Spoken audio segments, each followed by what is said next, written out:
Praise the Lord. Greetings to you all in the name of our Lord and Savior Jesus Christ. Today's Bible verse, the book of Isaiah chapter 52 verse 13. The Lord says, "My servant will succeed in his task." ಯೆಶಾಯನ ಪ್ರವಾದನೆಯ ಗ್ರಂಥ 52ನೇ ಅಧ್ಯಾಯ 13ನೇ ವಚನ. ಇಗೋ ನನ್ನ ಸೇವಕನು ಕೃತಾರ್ಥನಾಗುವನು. ನಾವು ಯೇಸು ಸ್ವಾಮಿ ಶಿಲುಬೆ ಮೇಲೆ ಆಡಿರುವ 3ನೆಯ ಮಾತನ್ನು ಧ್ಯಾನಿಸುತ್ತಾ ಬರ್ತಾ ಇದ್ದೇವೆ. ಅಮ್ಮ, ಇಗೋ ನಿನ್ನ ಮಗನು, ಶಿಷ್ಯನಿಗೆ ಇಗೋ ನಿನ್ನ ತಾಯಿ. ಈ ಮಾತನ್ನು ನಾವು ಧ್ಯಾನಿಸುತ್ತಾ ಬರ್ತಾ ಇದ್ದೇವೆ. ಈಗಾಗಲೇ ಯೇಸು ಸ್ವಾಮಿ ತನ್ನ ತಾಯಿಯನ್ನು ಪ್ರೀತಿಯ ಶಿಷ್ಯನಾದ ಯೋಹಾನನಿಗೆ ಒಪ್ಪಿಸಿರುವಂಥದ್ದನ್ನು ನಾವು ನೋಡ್ತಾ ಇದ್ದೇವೆ. ಇಲ್ಲಿ ನಮ್ಮ ಯೇಸು ಸ್ವಾಮಿ ತನ್ನ ತಾಯಿಯ ಮೇಲೆ ಇಟ್ಟಿರುವ ಪ್ರೀತಿಯನ್ನು ನೋಡುತ್ತೇವೆ.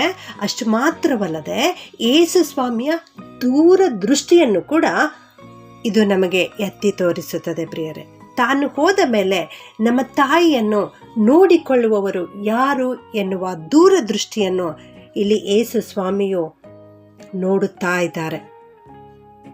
ಇಲ್ಲಿ ಈ ವಾಕ್ಯದಲ್ಲಿ ನಾವು ನೋಡ್ತಾ ಇದ್ದೇವೆ, ಇಗೋ ನನ್ನ ಸೇವಕನು ಕೃತಾರ್ಥನಾಗುವನು ಎಂಬುದಾಗಿ ಯೆಶಾಯನು ಮೊದಲೇ ಬರೆದಿಟ್ಟಿದ್ದಾರೆ.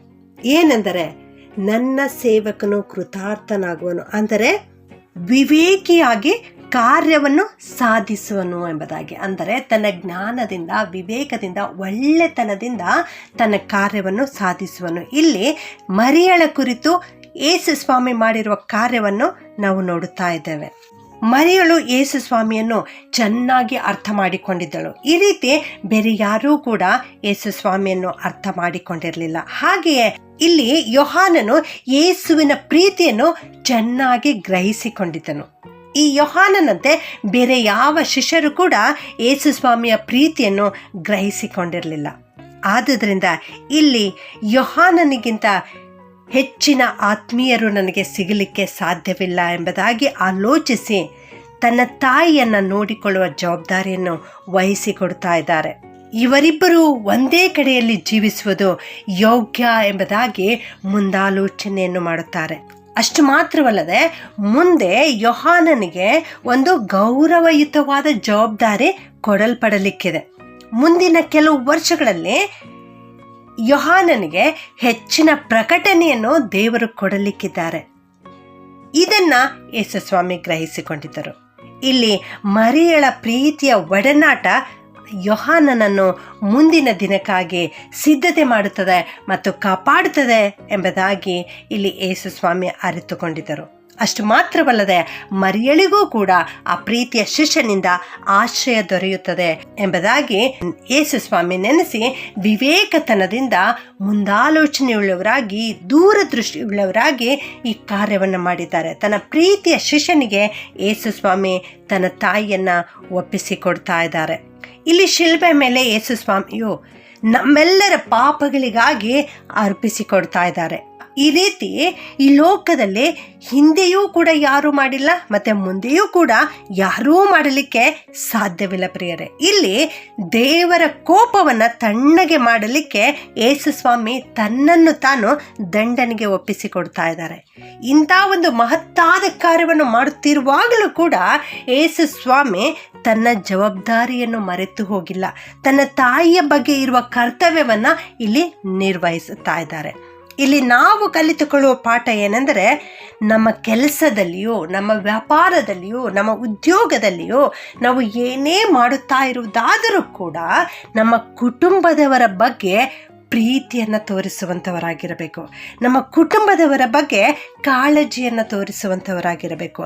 ನಮ್ಮ ಕುಟುಂಬದವರ ಕುರಿತು ನಮಗಿರುವ ಜವಾಬ್ದಾರಿಯನ್ನು ನಾವು ಮರೆತು ಹೋಗಬಾರದು. ತಂದೆ ತಾಯಿಗಳಾದ ನಾವುಗಳು ಮಕ್ಕಳ ಕುರಿತು ಜವಾಬ್ದಾರಿಯನ್ನು ಹೊತ್ತುಕೊಳ್ಳಬೇಕು ಮತ್ತು ಮಕ್ಕಳಾದ ನಾವುಗಳು ಕೂಡ ನಮ್ಮ ತಂದೆ ತಾಯಿಯರ ಜವಾಬ್ದಾರಿಯನ್ನು ಮರೆಯಬಾರದು. ಪ್ರಿಯರೇ, ನಾವು ಎಂಥ ಒಳ್ಳೆ ಕೆಲಸವನ್ನು ಮಾಡಿದರೂ, ಬಡವರ ಸೇವೆ, ಕರ್ತನ ಸೇವೆ ಮಾಡುವುದಾದರೂ ಕೂಡ ಒಂದು ವೇಳೆ ನಮ್ಮ ಕುಟುಂಬದ ಬಗ್ಗೆ ಜವಾಬ್ದಾರಿ ಇಲ್ಲದವರಾಗಿದ್ದೇವೆ ಅಂದರೆ ಅದು ಕ್ರಿಸ್ತನ ನಾಮಕ್ಕೆ ದೂಷಣೆಯನ್ನು ತರುವಂಥದ್ದಾಗಿದೆ.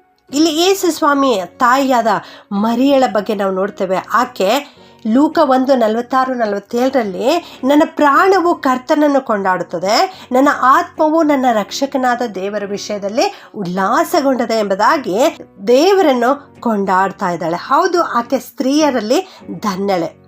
ಲೋಕದಲ್ಲಿ ಯೇಸು ಸ್ವಾಮಿಯ ತಾಯಿಯಾಗಿ ಆಕೆಗೆ ಹೆಚ್ಚಿನ ಗೌರವಕ್ಕೆ ಆಕೆ ಪಾತ್ರಳು. ಆದರೂ ಕೂಡ ನಿಮ್ಮ ಹಾಗೆ ರಕ್ಷಕನನ್ನು ಎದುರು ನೋಡುವವಳಾಗಿದ್ದಾಳೆ ಪ್ರಿಯರೇ. ಆಕೆ ಈಗ ಶಿಲುಬೆಯ ಕೆಳಗೆ ನಿಂತಿದ್ದಾಳೆ. ಅಲ್ಲಿ ನಮ್ಮ ಯೇಸು ಸ್ವಾಮಿ ಶಿಲುಬೆಯ ಮೇಲಿನಿಂದ ಈ ರೀತಿ ನುಡಿಯುತ್ತಾ ಇದ್ದಾರೆ ತನ್ನ ತಾಯಿಗೆ, ಅಮ್ಮ ಈಗೋ ನಿನ್ನ ಮಗನು ಎಂಬುದಾಗಿ. ನಾವೆಲ್ಲರೂ ಕೂಡ ಯೇಸು ಕ್ರಿಸ್ತನನ್ನು ದೃಷ್ಟಿಸುವಂಥವರಾಗಿರಬೇಕು.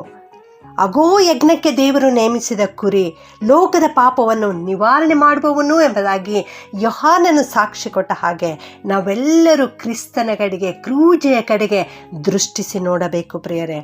ಮೋಶೆಯು ತಾಮ್ರದ ಸರ್ಪವನ್ನು ನೇತು ಹಾಕಿದಾಗ ಅದನ್ನು ಯಾರೆಲ್ಲ ಕಂಡರೋ ಅವರೆಲ್ಲರೂ ಗುಣ ಹೊಂದಿದರು, ತಮ್ಮ ಪಾಪದಿಂದ ಬಿಡುಗಡೆಯನ್ನು ಹೊಂದಿದರು. ಅದೇ ರೀತಿಯಲ್ಲಿ ನಾವೇನಾದರೂ ಇವತ್ತು ಪಾಪದಿಂದ, ಶಾಪದಿಂದ, ಸೈತಾನನ ಬಂಧನದಿಂದ ಬಳಲುತ್ತಾ ಇದ್ದೇವೆಂದರೆ, ನಾವು ಬಿಡುಗಡೆ ಪಡೆದುಕೊಳ್ಳಬೇಕಾದ್ರೆ, ಅಂದು ಜನರು ಮೋಶೆ ಅಡವಿಯಲ್ಲಿಟ್ಟ ಸರ್ಪವನ್ನು ನೋಡಿದ ಹಾಗೆ ಮನುಷ್ಯ ಕುಮಾರನು ತನ್ನನ್ನು ನಂಬುವವರೆಲ್ಲರೂ ನಿತ್ಯ ಜೀವವನ್ನು ಪಡೆಯಬೇಕೆಂದು ಎತ್ತರದಲ್ಲಿ ಇಡಲ್ಪಟ್ಟಿದ್ದಾನೆ ಎಂಬುದಾಗಿ ಯೋಹಾನ 3:14-15 ನೋಡುತ್ತೇವೆ. ಇದೇ ರೀತಿಯಲ್ಲಿ ನಾವು ಕ್ರಿಸ್ತನನ್ನು ನೋಡುವಾಗ ನಾವು ನಮ್ಮ ಪಾಪ, ರೋಗ, ಶಾಪದಿಂದ ಬಿಡುಗಡೆಯಾಗುತ್ತೇವೆ ಪ್ರಿಯರೇ. ಯೇಸು ಕ್ರಿಸ್ತನ ತಾಯಿಯಾದ ಮರಿಯಳೇ ಈ ರೀತಿ ಶಿಲುಬೆಯನ್ನು ನೋಡುತ್ತಾ ಇರುವುದಾದರೆ ನೀನು ಎಷ್ಟಾಗಿ ನೋಡುವ ಅಗತ್ಯ ಇದೆ ಪ್ರಿಯರೇ. ಆದ್ದರಿಂದ ಇಂದೇ ನಾವು ಗ್ರಹಿಸಿಕೊಳ್ಳೋಣ, ಈಗಲೇ ಕ್ರಿಸ್ತನ ಕಡೆಗೆ ಬರೋಣ. ಮುಂದೆ ಬರಲಿಕ್ಕಿರುವ ದೈವ ಕೋಪದಿಂದ ತಪ್ಪಿಸಲ್ಪಡಬೇಕಾದ್ರೆ ಕ್ರಿಸ್ತನ ಅನ್ಯೂನ್ಯತೆಯಲ್ಲಿ ನಾವು ಜೀವಿಸಬೇಕು. ಆದುದರಿಂದ ಇಂದೇ ಕ್ರಿಸ್ತನನ್ನು ನಮ್ಮ ಹೃದಯದಲ್ಲಿ ಸ್ವೀಕಾರ ಮಾಡಿಕೊಳ್ಳೋಣ, ಪ್ರಾರ್ಥನೆ ಮಾಡಿಕೊಳ್ಳೋಣ. ನಮಗಾಗಿ ಶಿಲುಬೆಯ ಮೇಲೆ ಪ್ರಾಣ ಕೊಟ್ಟಂಥ ಯೇಸು ಕ್ರಿಸ್ತನೇ, ನಿನಗೆ ಸ್ತೋತ್ರ ಸಲ್ಲಿಸುತ್ತೇವೆ ಸ್ವಾಮಿ. ನೀವು ಈ ಲೋಕದಲ್ಲಿ ಜೀವಿಸುತ್ತಿರುವಾಗ ಕುಟುಂಬದ ಕುರಿತು ನೀವು ತೋರಿಸಿರುವ ಜವಾಬ್ದಾರಿಯನ್ನು ಇಂದು ಕಲಿತುಕೊಂಡಿದ್ದೇವಪ್ಪ. ಪ್ರೀತಿಯ ತಾಯಿಯಾದ ಮರಿಯಳನ್ನು ನಿಮ್ಮ ಪ್ರೀತಿಯ ಶಿಷ್ಯನಾದ ಯೋಹಾನನಿಗೆ ಒಪ್ಪಿಸಿಕೊಟ್ಟು ಮಾದರಿಯ ಜೀವಿತವನ್ನು ಜೀವಿಸಿದ್ದೀರಿ ಕರ್ತನೆ, ಅದಕ್ಕಾಗಿ ಸ್ತೋತ್ರ ಸ್ವಾಮಿ. ಅಪ್ಪ ಕರ್ತನೆ, ನಾವೆಲ್ಲರೂ ಇಂದು ನಿನ್ನನ್ನೇ ದೃಷ್ಟಿಸುತ್ತಾ ಇದ್ದೇವೆ ಸ್ವಾಮಿ. ಕ್ರೂಜೆಯ ಬುಡದಲ್ಲಿ ಬಂದಿದ್ದೇವೆ ಸ್ವಾಮಿ. ನೀವು ನಮಗಾಗಿ ಪಟ್ಟ ಶ್ರಮೆಯನ್ನು ನಾವು ಧ್ಯಾನಿಸ್ತಾ ಇದ್ದೇವೆ ಕರ್ತನೆ. ಶಿಲುಬೆಯನ್ನು ನಾವು ನೋಡ್ತಾ ಇದ್ದೇವೆ. ನಮ್ಮನ್ನು ಆಶೀರ್ವಾದ ಮಾಡು. ನಿನ್ನ ಶಿಲುಬೆಯ ಅಡಿದಾವರಿಯಲ್ಲಿ ನಮ್ಮನ್ನು ಬಚ್ಚಿಟ್ಟು ನಮ್ಮನ್ನು ಕಾಪಾಡು ಕರ್ತನೆ. ನಿನ್ನ ಮರೆಯಲಿಟ್ಟು ನಮ್ಮನ್ನು ಪೋಷಿಸು ಸ್ವಾಮಿ. ಅಂದು ಮರಿಯಳು ಶಿಲುಬೆಯನ್ನು ದೃಷ್ಟಿಸಿದ ಹಾಗೆ ದೇವರೇ, ಶಿಲುಬೆ ಮೇಲೆ ಪ್ರಾಣ ಕೊಟ್ಟಂತ ಮನುಷ್ಯ ಕುಮಾರನಾದ ಯೇಸು ಕ್ರಿಸ್ತನೇ, ನಿನ್ನನ್ನೇ ನಾವು ದೃಷ್ಟಿಸ್ತಾ ಇದ್ದೇವೆ ಸ್ವಾಮಿ. ನಮ್ಮೆಲ್ಲರಿಗೆ ಪಾಪ, ರೋಗ, ಶಾಪದಿಂದ ಬಿಡುಗಡೆ ಕೊಟ್ಟು ನಡೆಸಬೇಕಾಗಿ ಯೇಸುವಿನ ನಾಮದಲ್ಲಿ ಬೇಡುತ್ತೇನೆ ತಂದೆಯೇ, ಆಮೆನ್.